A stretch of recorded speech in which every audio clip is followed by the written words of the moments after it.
Inibingelela kuphi na kufunye Colombuso njengamanje babukeli beSelect Africa TV emakhaya. Sawubona sikumukele beSelect Africa TV. Sawubona. Select Africa TV. We we. Our King Nuwas with Select Africa TV and we are subscribed by bafowethu Hlezo Sibuka njengoba ngiphathele izizwa nje. Ngiyangithanda kakhulu babukele emakhaya ngiqhubeke njalo ngibuka amavideo ami.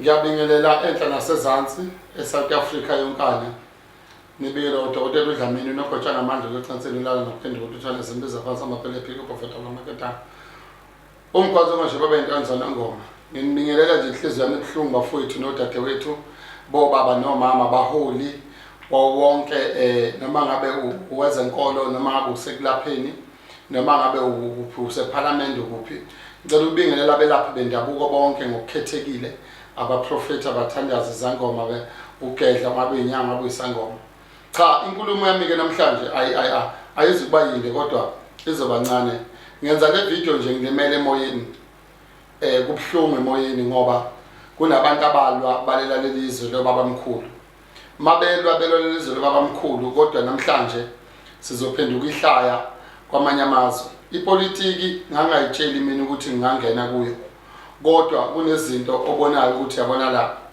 kufuneke nawe ubhukule usukume ulwe indaba yami ke ila isekuthenini kunalemthetho ofuna ukubekwa njengamanje kuthiwe kufanele wenziwe noma usapropose engingazi noma abantu abapropose ba right la noma bekho right understand ngasi labo kuyibona bona abathema behleli phansi baplana ukuthi akube khona umthetho othi abantu besimama bathatha isithembu abantu besimame abajabulayo bejabulela lo mthetho angibazi noma nabo kunenkinga lekhona kube emqondweni ngoba into oyiyona ebalekile ngifuna ukisho by nature umuntu wesimame udalwe uNkulunkulu wangabe strong njengomuntu wesilisa uma ekaba nengane eyi1 kuyasha egazini ukuthi lo muntu usenengane kunezinto ezenzakalayo uma eqala ethi 13 14 15 ilavuthwa khona umzimba wakho ubonakala ukuthi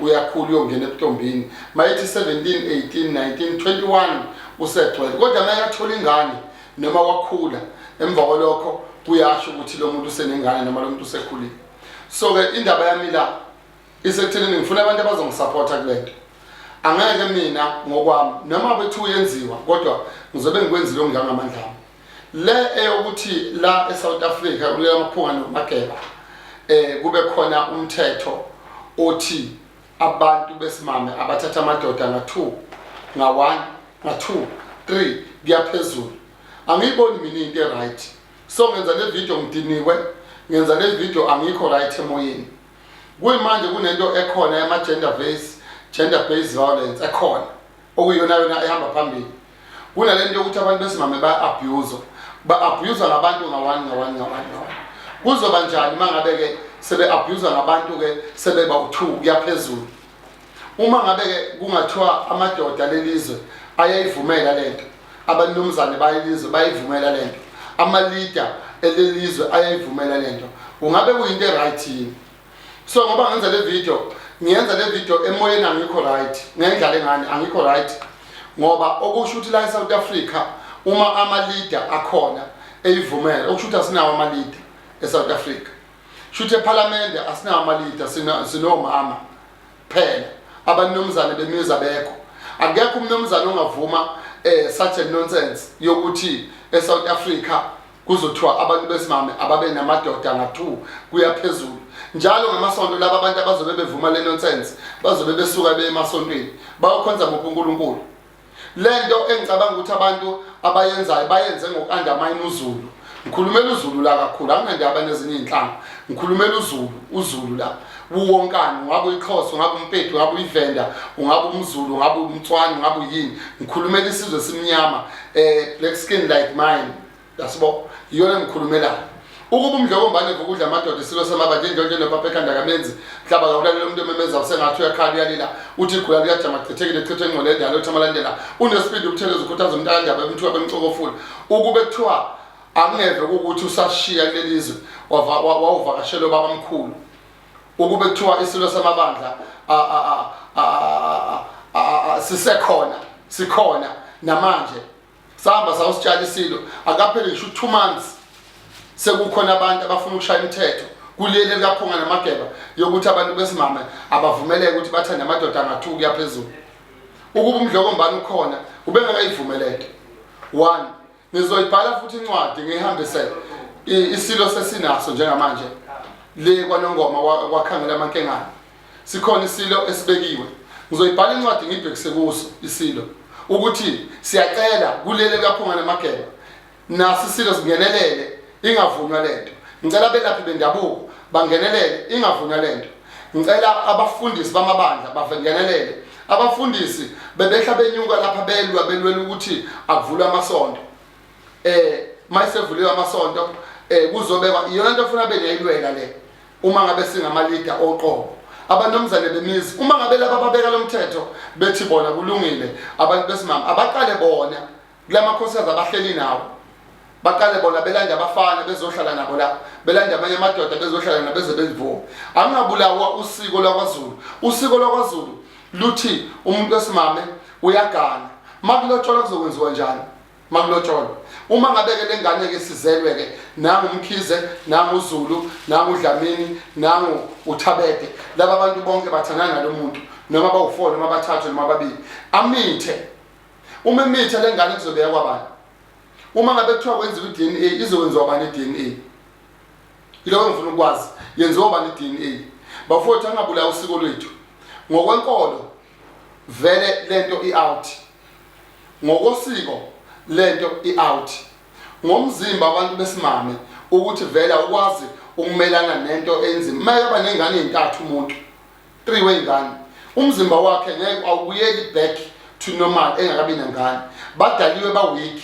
babhiza abanye bajabela ukuthi bazoba happy ngapha kubula usiko lwethu kufike kwaqala kwaphasiswa ukuthi akube khona abantu ababiza ngama-lesbian kwaphasiswa umthetho ukuthi bekhona abantu ababiza ngama-gay wavunywa lowo mthetho ukhona engikuyikhona ngifuna ukusho uma ngabe ama-leader eSouth Africa ekhona ama-leader kufanele niyibone into wrong nento right leyo nhlangano leyo okuyiyona evumela lo mthetho ngiyacela bafowethu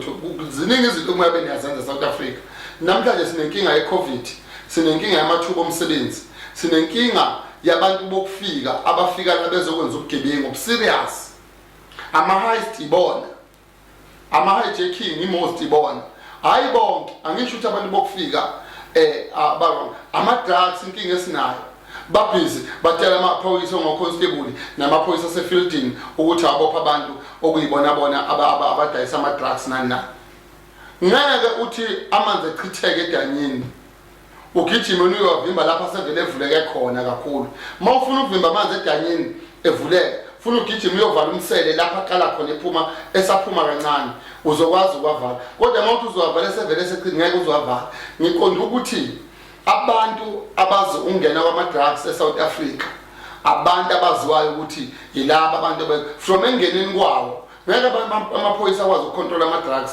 esevele khona eSouth Africa funeka ucontrol lapha asuka khona isource lapha isuka khona yena into kufanele yenziwe akungadlalwa ngayo yena into kufanele yenziwe indaba yama-drugs indaba yama-hijacking indaba yama-robbery indaba yokubanjwa abantu la edrobheni usuku nosuku abantu babanjwa inkunzi kukhona abantu abakhulile abasile emakhanda abagijimela ukuthi bona bezokhamba nomthetho wokuthi abantu besimame abathatha amadoda angathuki yaphezulu.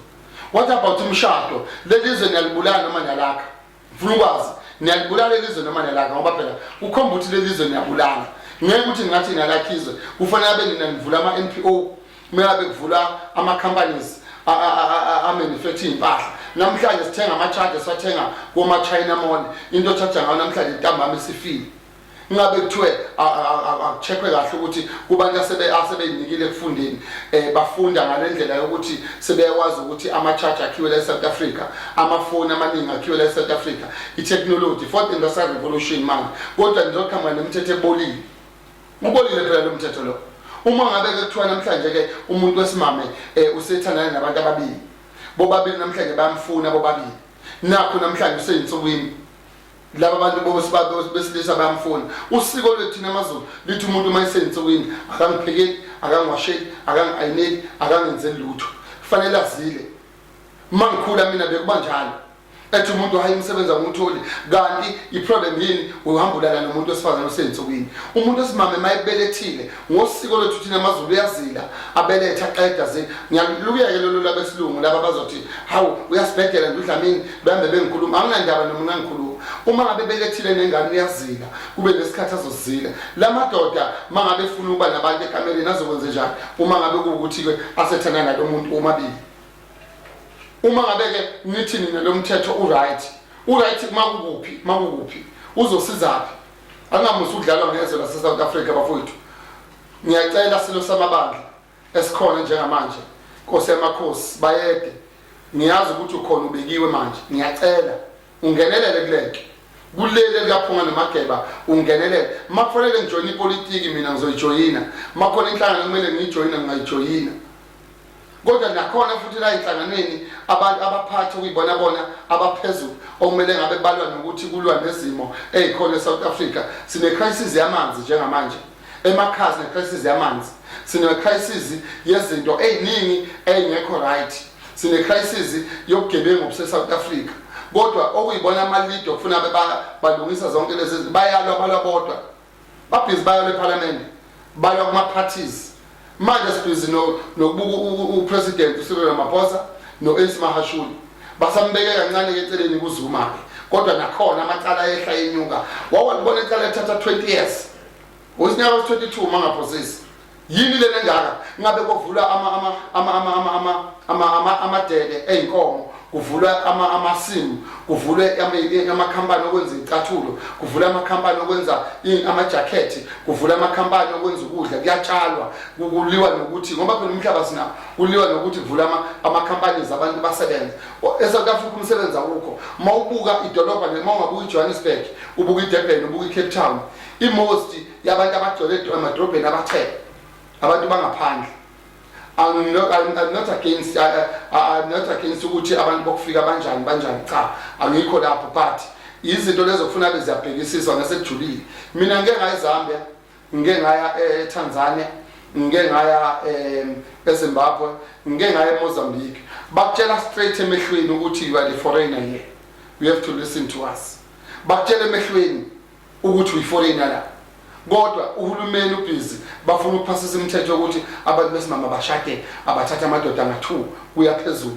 Yini leyo lelizwe lakhe noma iphilisi. So ke ngiyacela bafuthi mabekhona abathi bafisa ukungilekelela, isifiso sami ukuthi kube nemarsh ezoba khona. Le marsh isuke kuBhoda ihambe njalo mameli ye-City Hall lapho kuzobe sisubmita khona lencwadi esiyibhalile. Mangabe funa ye-Home Affairs ihambe iziyofika eHome Affairs. Le marsh ethi thina nalabo abazongisupport asihambisane nalokho.